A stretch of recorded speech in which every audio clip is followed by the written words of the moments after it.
सो आज हम जो CISR नेट 2025 के लिए कुछ इंपॉर्टेंट क्वेश्चन करने वाले हैं और ये मोस्ट इंपॉर्टेंट है जो कि अभी तक जैसे भी किस पैटर्न में क्वेश्चन आ रहे हैं उसको देख के मैंने कुछ 5 क्वेश्चन अलग अलग टॉपिक से निकाले हैं, तो वो आज हम सॉल्व करने वाले हैं और ये 5 नंबर में क्वेश्चन आ सकते हैं। तो पहला क्वेश्चन जो है क्वांटम मैकेनिक्स से कुछ आपको एक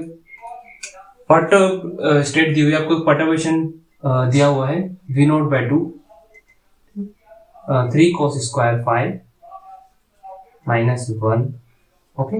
V0/3 cos square phi -1, okay. और ये बोला गया है कि रिजिड रोटेटर के बात हो रही है, रिजिड रोटेटर के अंदर बात हो रही है। अगर कभी भी रिजिड रोटेटर और रिंग की बात हो, रिजिड रोटेटर एंड रिंग की बात हो, तो उसका वेव फंक्शन आपको हमेशा याद रखना है, ये होता है 1/√2 पाई e⁻⁵, ठीक है, Im⁵। और जो रिजिड रोटेटर की जो एनर्जी होती है वो होती है m²h²2 I, where m equal to 0 +-1 +-2 to so on। Now आपको बोला गया कि ये स्टेट आपको दी हुई, पर्टर्बेशन दिया हुआ है आपको, और वेव फंक्शन आपको ये याद रखना है, ठीक है, ये एनर्जी भी याद रखनी है। और बोला है कि सेकेंड ऑर्डर पर्टर्बेशन में क्या चेंज आएगा वो बताना आपको। तो सेकेंड ऑर्डर पर्टर्बेशन निकालना है, तो सेकेंड ऑर्डर पर्टर्बेशन एनर्जी में जो होता है, आपको उसका फॉर्मूला पता है, साई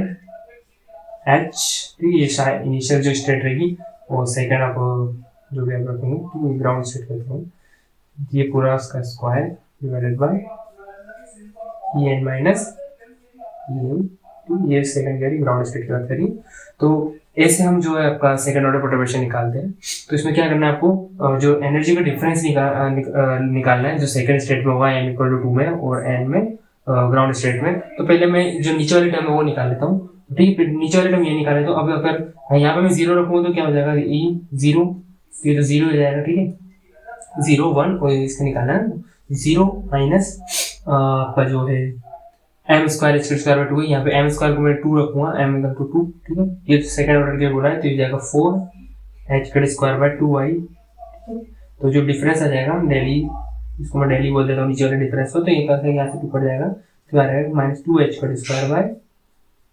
ठीक है। अब प्लस एनर्जी आ गई, जो नीचे वाला ये जो टर्म है ये आ गई। बस आपको क्या करना है, इंटीग्रेशन ही करना है, कोई इनिशियल मैं वापस लिख देता हूँ ऐसे, 0 से 2 पाई में, क्योंकि जो फाई जो 0 से 2 पाई रहता है, ठीक है, e⁻0, क्योंकि आप 0 स्टेट की बात करें, है ना, साई स्टार साई होता है, और ये बीच में आप अपना पर्टर्बेशन लिख देंगे, V0/2 3 cos square phi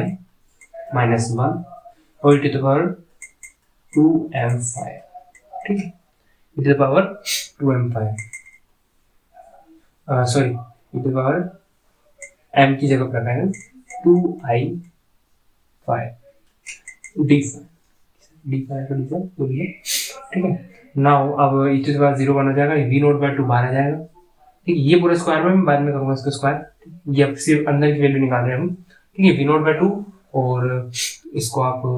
ठीक है, इसे लिख सकते हैं 3 cos square phi -1, ये अंदर है, ये बाहर आ जाएगा 0 से 2 का e⁻2i⁵ d⁵। बस अब इस वैल्यू का आपको सॉल्व करना है, ठीक, तो ठीक है, V0/2 बाहर रहेगा, इसको आप अंदर करेंगे तो जाएगा 3 cos square phi -1 में फंक्शन यही है, ठीक है, cos square phi है, और इसको भी मैं ओपन कर लेता हूँ, इसको मैं लिख सकता हूँ e⁻2 2i⁵ प्लस e⁻−2i⁵/2, ठीक है, और -1 और e⁻2i⁵, और d⁵, और ये जो इंटीग्रेशन है इसे 0 से 2 पाई चल ही रहा है। अब इतनी को आपको सॉल्व करना है, तो ये मैं सॉल्व एक बार करके बता देता हूँ, ठीक है, ये अंदर जाएगा 2 ये हो जाएगा e⁻4i⁵, प्लस ये 3 अंदर भी इंटू है, तो ये हो जाएगा 3 माइनस प्लस 0 हो जाएगा, तो ये तो 1 ही हो जाएगा, 1/2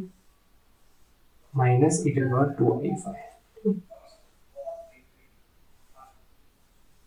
इतनी सी वैल्यू को आपको इंटीग्रेट करना है, तो मैं इधर कर देता हूँ इसको इंटीग्रेट।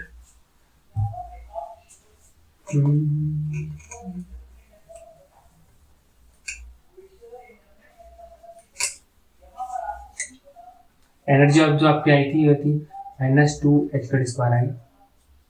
ठीक है। अब इसको आपको सॉल्व करना है, तो ये हो जाएगा 3 इसको मैं क्या करूँगा 3/2 आ रहा है आपका अंदर, ठीक है 3/2, और इसको हम 0 से 2 इसमें इंटीग्रेट करूँगा i5 4i 0 से 2 ठीक है 0 से 2 प्लस 2 1 को करूँगा तो 2 आ जाएगा, 2 आ जाएगा minus e to the power 2i5/2i 0 से 2 अब जो इसको मैं पूरा सॉल्व करूंगा तो ये पूरी वैल्यू जो है 1 ही हो जाएगी, और ये जो पूरा आपका जो चल रहा था ये स्क्वायर चल रहा था, तो ये हो जाएगा कितना हो जाएगा 9/2 और v0/2 ये पूरा स्क्वायर होगा तो ये हो जाएगा v0² 4 mean 9v0² 8 okay 9v0² 8 into, और ये जो ये डिवाइड में था ठीक है, तो ये नीचे आ जाएगा -2h² i, तो ये क्या हो जाएगा 16, तो ये हो जाएगा 9v0² i by 16 h² minus, तो ये जो वैल्यू है -9v0² i by 16 h², ये आपका हो गया है सेकंड ऑर्डर परटर्बेशन, ठीक है। सॉरी ये 4, ये भी तो हो जाएगा, ये 4 हो जाएगा ना, ये पूरा स्क्वायर में ना तेरा 9 ये जाएगा 4 4 जा 16, तो ये जाएगा 64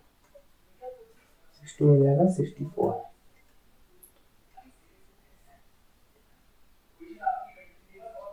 तो -9v0² by 64 h², ठीक है। तो ये इसका जो है आपका आंसर है। तो अपन सेकंड क्वेश्चन में लेते हैं, sphere of linear dynamic. Okay, तो आपको एक स्फीयर दिया हुआ है, स्फीयर है, और इसका जो k आपको दिया हुआ है 2 दिया हुआ है, ठीक है। कुछ रो इसकी जो डेंसिटी है आपको क्या दिया हुआ है, ओके z पे है चार्ज डेंसिटी दी हुई है, पोटेंशियल आपको फाइंड करना है, दिया है k = 2 दिया हुआ है, ठीक है, और आपको पोटेंशियल फाइंड करना है इनसाइड जो है पोटेंशियल कितना होगा, पोटेंशियल कैसे, ठीक है। तो आप पोटेंशियल आप कैसे फाइंड करते हैं, एक आपको पता है कि जो क्या होता है आपका जो ओके इलेक्ट्रिक फील्ड, ठीक है, इलेक्ट्रिक फील्ड तो आप किस लिखते हैं =-∇V, ओके, और आपको अभी यहाँ पे आपको पोटेंशियल निकालना है तो इसको लिख सकते हैं -EdR, ठीक है, इंटीग्रेट करके, ठीक है। तो अब इससे आपको जो है आपका पोटेंशियल निकाल सकते हैं, तो उसके लिए आपको इलेक्ट्रिक फील्ड चाहिए, तो आपको इलेक्ट्रिक फील्ड याद रखनी पड़ेगी। तो इनसाइड जो इलेक्ट्रिक फील्ड होती है स्फीयर के लिए वो क्या होती है, आपको पता है ग्राफ है वो ऐसा चढ़ता है, पहले डायरेक्टली प्रोपोर्शनल फिर इनवर्सली प्रोपोर्शनल, ठीक है। तो डायरेक्टली प्रोपोर्शनल तो क्या आ जाएगा ρr/3 ε0, ठीक है, ये इनसाइड के लिए, और आउटसाइड के लिए क्या होती है ये आउट ρr3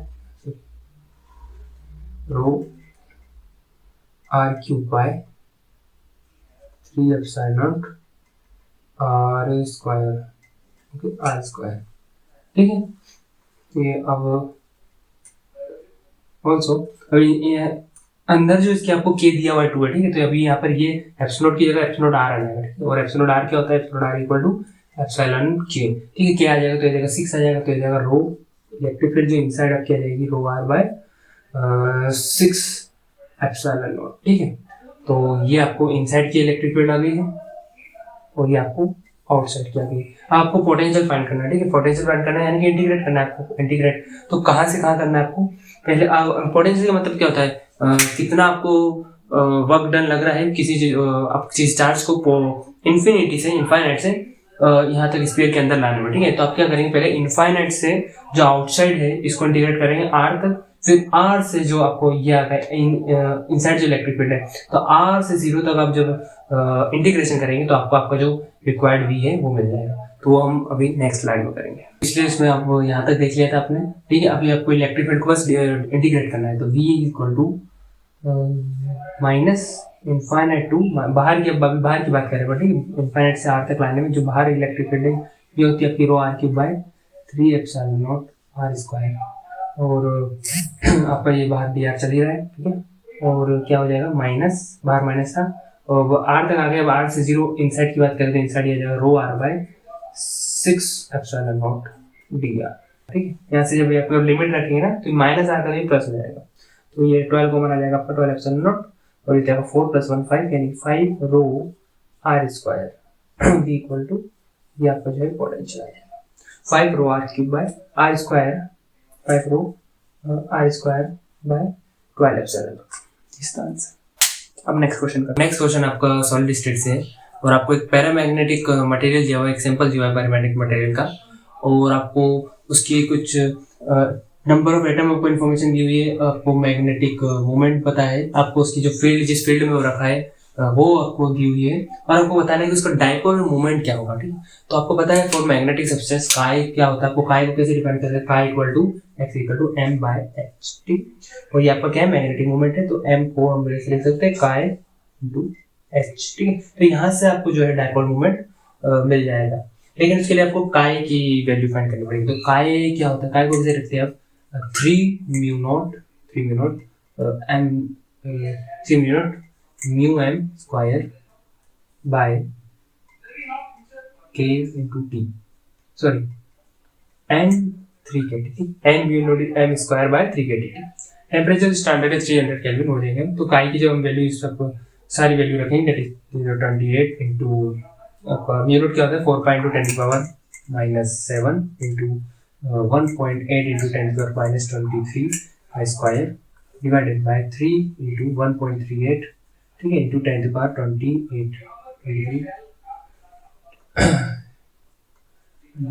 इंटू 300। तो जो काई की जो वैल्यू आएगी आपकी आएगी 3.8 इंटू 10⁻⁻4। तो यहाँ पे जब वैल्यू रखेंगे आप, जब इसको रखेंगे तो एम की जो वैल्यू आ रही है आपकी आ रही है समथिंग 2.62। ठीक, तो इससे आप उसका जो डाइपोल मोमेंट है वो फाइंड कर सकते हैं। ये क्वेश्चन आपको गेट और डायरेक्ट नेट में 5 नंबर में आ सकता है।